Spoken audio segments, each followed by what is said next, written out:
We can change the date. We can enter our name, CAD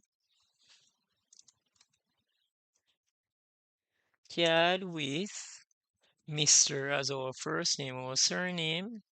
We can enter Hugh. Our address, we can put YouTube if that's your address. Then we can put for the city, we can put online. For the state, we're gonna put .com. For the phone number, we're gonna put 123. For email address, we're gonna put CAD at somewhere. And for occupation, we're gonna select student for today. Is this our first application? We're gonna put yes. Then here we have the drop down arrow.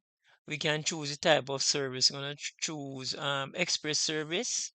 And this is the fillable form.